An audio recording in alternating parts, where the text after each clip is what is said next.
Ẹ̀yin èèyàn ilé èwo lẹ ṣe káàbọ̀ sí Mashola Gist TV. Ṣé àlàáfíà ni ẹwà gbogbo lè ń kọ́ gist tèmi ò ní wọ́n ní Queen Naomi bí a ṣe gbọ́ allegedly o wọ́n ní wọ́n force Uncle Tobi out of the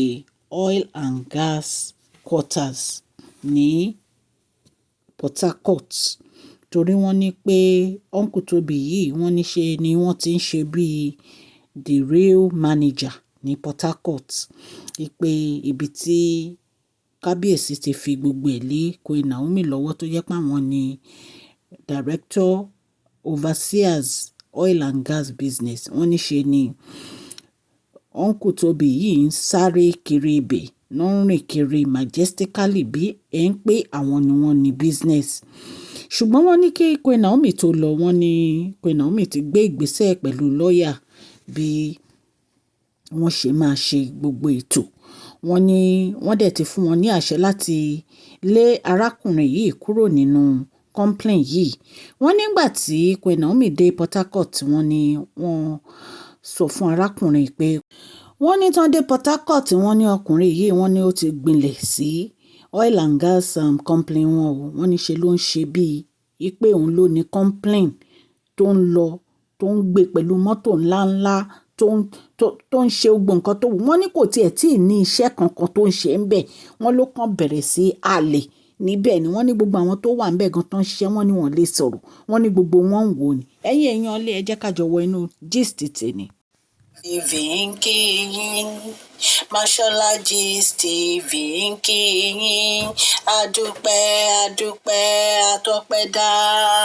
Mashola Gist TV ń kí yín Mashola Gist TV ń kí yín ó ní ẹ ṣé o lọ́wọ́ ọkùnrin lọ́wọ́ obìnrin lọ́wọ́ ọmọdé lọ́wọ́ àgbà lórí gbogbo bẹ́ẹ̀ ṣe ń comment ten like ten share àdúpẹ́ ní ọwọ́ gbogbo yín Mashola Gist TV ń kí yín ẹ̀yin olólùfẹ́ wa káàbọ̀ sí Mashola Gist TV ṣé àlàáfíà ni ẹwà gbogbo lè ń kọ́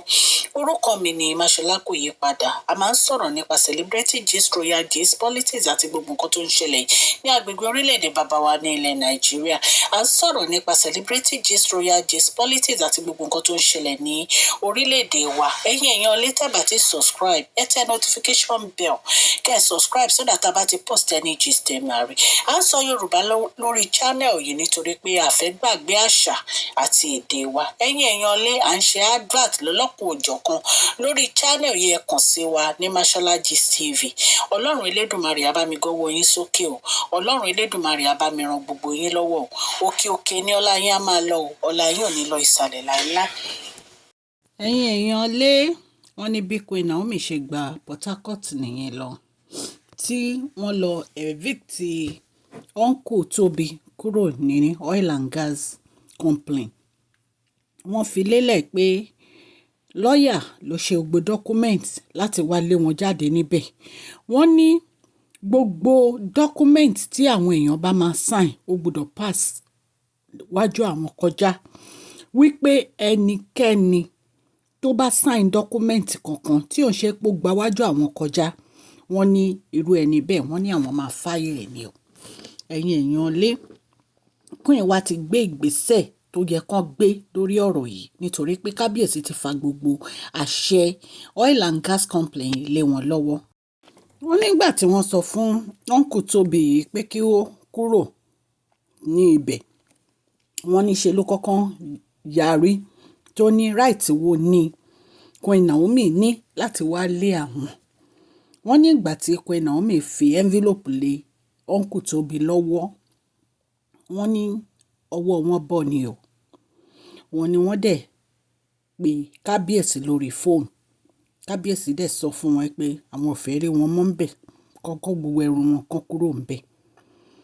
bí Queen Naomi ṣe fi òfin lélẹ̀ nìyẹn wípé any document tí anybody bá sign without pé kò gba wájú àwọn kọjá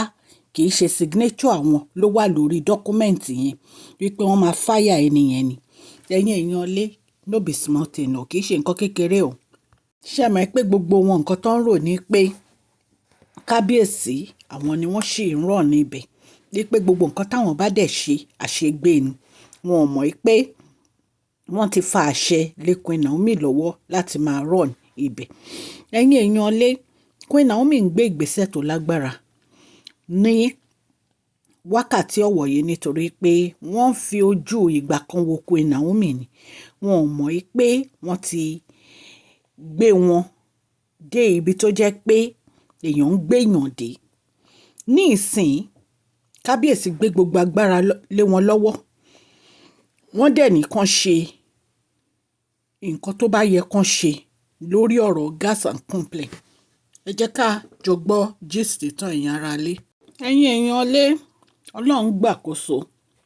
ó dẹ̀ bá Queen Naomi ó ń bá wọn jìjà yìí ìjà tó jẹ́ pé wọn ò lè kọjú sí tí wọn ò lè kọjú bọ̀ ni Ọlọ́run bá wọn jà. Kì í ṣagbára Queen Naomi agbára Ọlọ́run nítorí wọ́n ní ọ̀nkù Tobi yìí wọ́n ní ó ti rò pé òun ti borí wọ́n ló ti rò pé òun ti dé ibi tóun ti máa jẹun.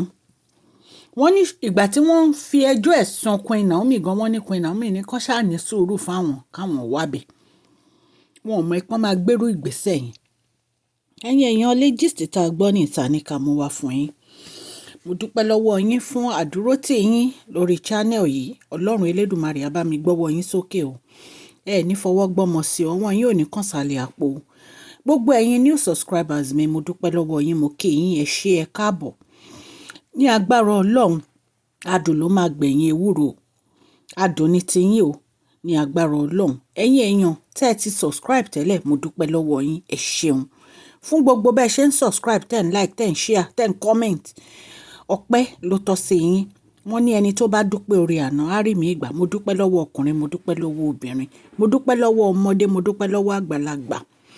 Ẹ ṣé ẹ jọ̀ọ́ ẹ bá mi fún fídíò yìí ní thumbs up o. Please share this video, like and subscribe. God bless you all.